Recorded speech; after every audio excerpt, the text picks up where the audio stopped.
Good Shabbos, my dear friends.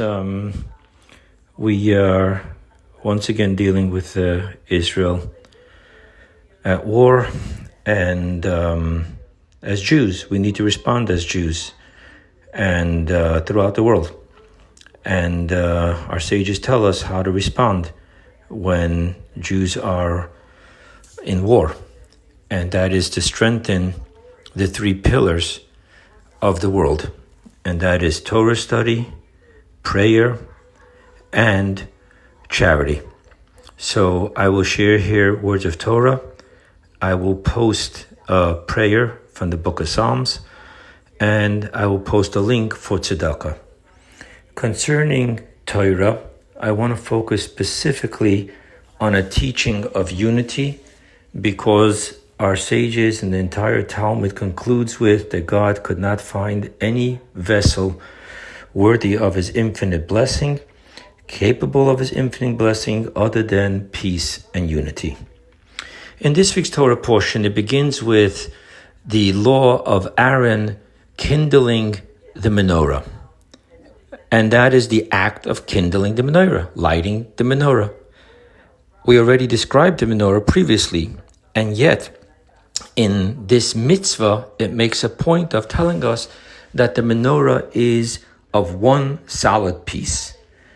And Rashi explains to us that, and this is a deeper understanding of Rashi that the Rebbe, blessed memory, offers us, that kindling the menorah in the fashion that it was kindled, that it was all facing the center candle, the three on one side and three the other side, each were leaning towards the center candle, is the completion of making the menorah, because the menorah needs to show in all its functions that it's not made up of isolated branches and lights that were soldered together, but rather it is all of one piece.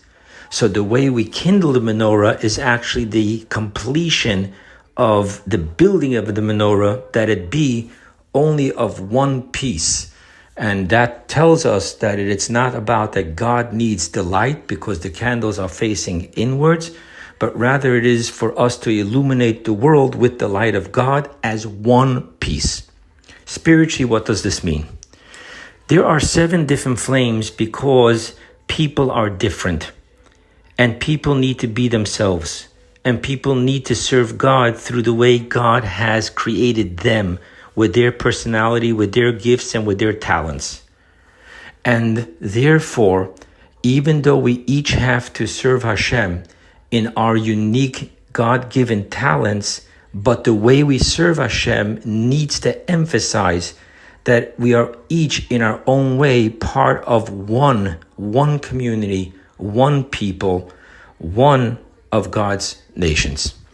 And therefore, the message here is, yes, kindle the menorah, kindle your light of God, illuminate the world with your light of God, with the way God intended for you to do it.